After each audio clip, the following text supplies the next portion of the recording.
Joining me now is UFC middleweight Trevin Giles, who has a big fight coming up against Bevon Lewis here in a couple of weeks. And Trevin, man, how's everything going with you out in Texas?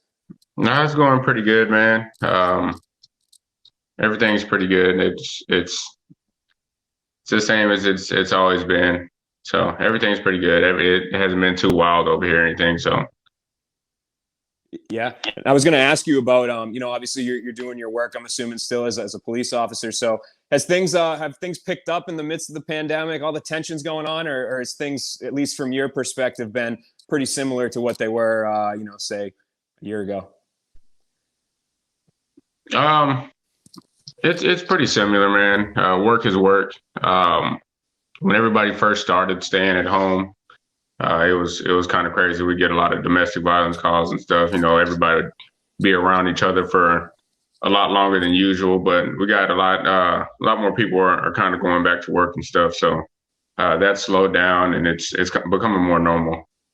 Well, that's good, man. And I definitely want to get an update too, because the last time that we saw you, you were supposed to fight Kevin Holland, and that didn't happen, obviously. And I don't think we've really necessarily heard your side of what went on that night. So can you just talk to me from your perspective, from warming up in the locker room to what eventually transpired? Can you just walk us through what happened that night? Yeah, so I was warming up. I was getting ready to come out.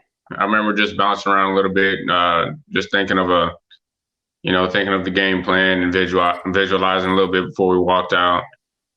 And then and then from there, it was just me kind of coming out of like a daze to one of my cornermen asked me if I'm okay.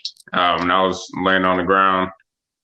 And then, so the EMS came and everything, and everybody was looking at me, and apparently there was something weird was going on with my heart that they saw. So I ended up getting transported. They looked at me for a little bit. Actually, while I was in I was talking to one of my cornermen. He was sitting there next to me, and we were just having a casual conversation. And one of the nurses was looking at the monitor, and apparently from what she said is as I was talking to him, my heart stopped for a longer period of time than usual. Apparently, sometimes it happens with people, their heart will stop a little bit and then start back up.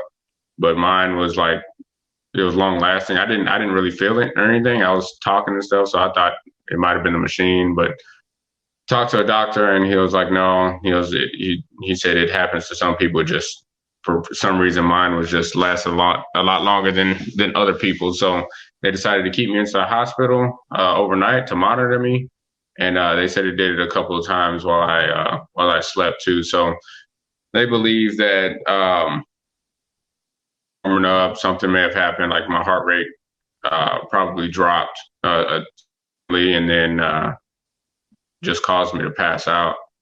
So they said that they don't think that it's something that occur, but it was just for some reason that was happening fight night, and then the night after while I was in the hospital. Yeah, and since that time, how have you been doing? I mean, has it flared up at all, or is this just you're pretty confident this is an isolated incident? Yeah, I'm confident that it's an isolated incident. I haven't had any issues training that's the only time that's ever happened to me.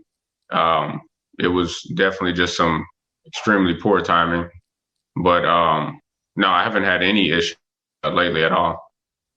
Yeah, and in terms of like a trigger, do they think it was just like a chance thing? Was it a weight cut thing? Was it a nerves thing? Was it, obviously when that happened, everybody's speculating about why it happened. So was there any type of insight they could give you in that regard? No, they didn't. They didn't know exactly why that happened. One thing they do know is, naturally, just like most UFC guys, our resting heart rate is going to be lower than regular people, because we're athletes. But they were just saying my heart rate would drop, so I'll be resting around somewhere in the high 40s, and then it'll drop into the 30s, like just all of a sudden. So they were thinking that that had something to do with it. Maybe it dropped even lower than that when I was backstage or something. But they couldn't point out something that triggered it. But like I said, it's never happened to me before. I've never had these kind of issues before. All my tests and everything came back good. It was just a weird thing, apparently. Yeah. Well, I'm happy to hear that you're doing better now, and they got you a quick turnaround. You know, you're fighting again here shortly. Were you surprised that the UFC came so quickly and was looking to turn you around, or was that what you were hoping for, just to kind of not erase the memory of that, but move on to the next task? No, I'm not surprised about it. They actually tried to give me they tried to go ahead and line me and Holland up again for the following week after when we were supposed to fight. So they were gonna keep me in Vegas. That's what they're planning on doing. But I knew that my family was worried about stuff, and I just felt like it'd be better if I just came home, made sure everything, because we wouldn't want that to happen twice. That would suck. That would nothing be good about that. But I just came back home, did some additional testing and stuff, and just made sure I was good, make sure I can ease the mind of my family. And then, but yeah, I'm not surprised at all. That was a quick turnaround. Like I said, they're trying to let us fight again the next week. So I'm glad it happened the way it happened, as far as them being able to give me another fight. And yeah, it does feel a little bit good just to be able to hop back in there and get some work done rather than having to have a long layoff after that. Were you bummed at all that the Kevin fight wasn't the one that you were able to keep and have that be your next matchup? Yeah, I was more bummed that the fight just didn't happen. I don't, at this point in my career, I don't really care who I fight.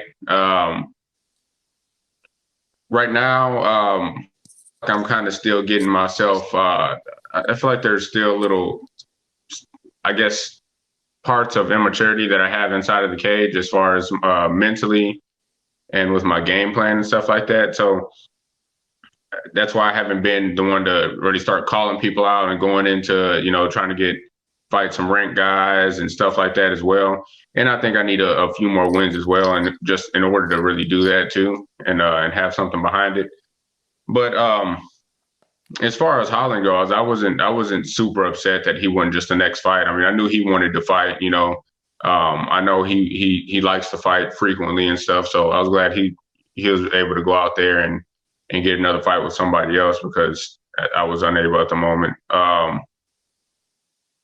I won't say that I was super bummed about that. I'm sure me and him will cross paths again.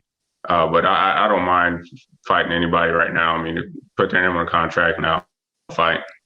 Yeah. And I know he has his shtick. He has his big mouth thing, and he made some comments after the fight.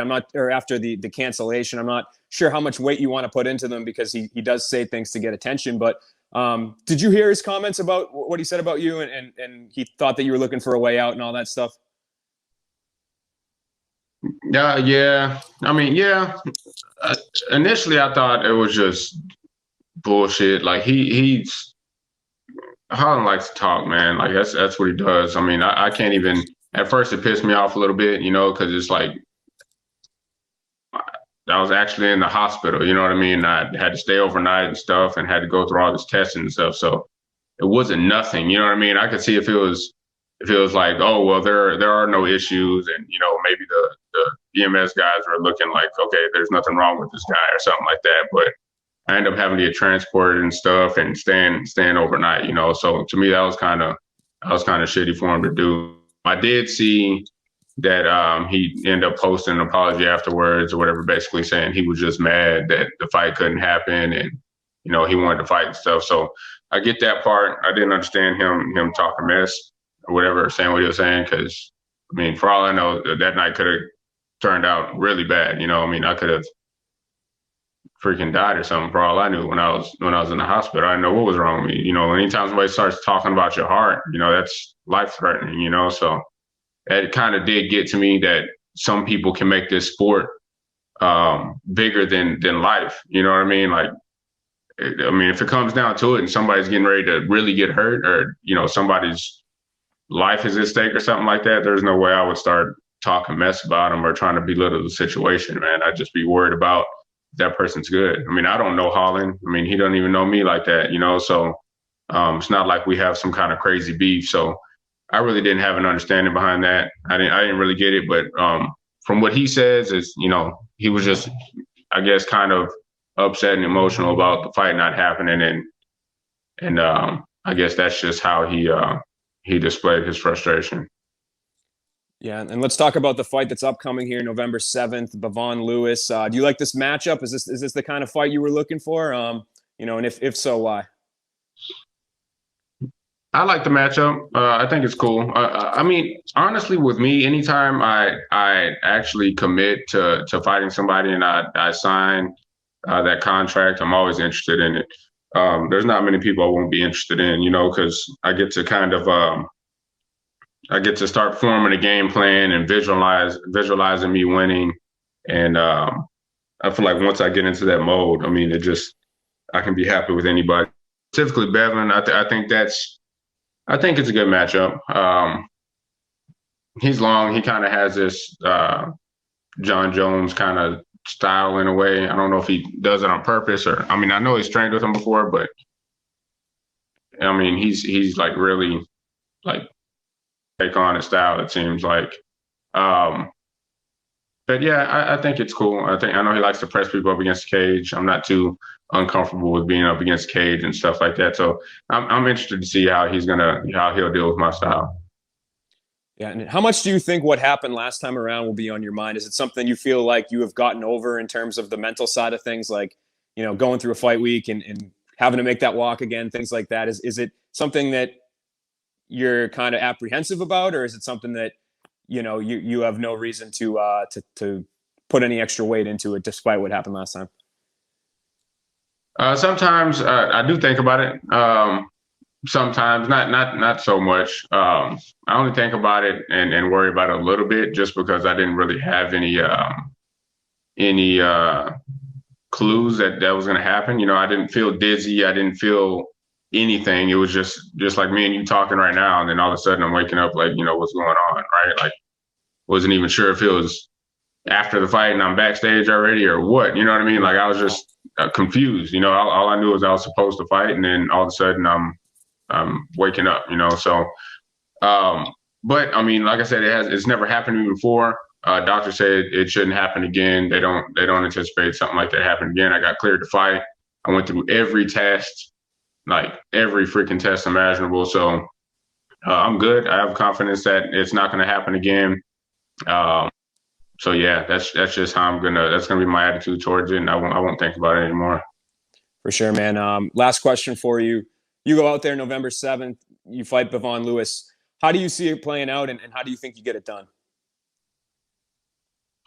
And for me, it always depends, man. It depends on you know, who shows up. You know, if Bevon shows up and I'm expecting him to show up as good as he can pop up.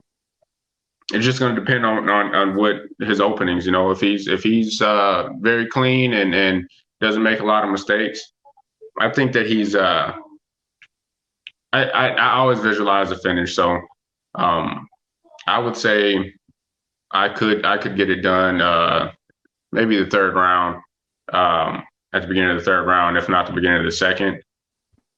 And I mean, we'll see. You know, I mean, if he's good enough to last longer than that or take it to a decision, then that's how it'll go. But regardless, I don't really care how the match goes as long as I go out there and get a win. Yeah, absolutely, man. Well, I'm looking forward to it. Super happy to hear that you're doing all right and that thing is behind you. So I'm excited for this fight. Appreciate the time, Trevin. Good luck on November 7th, and we'll be talking, man. All right. Thank you. Appreciate it.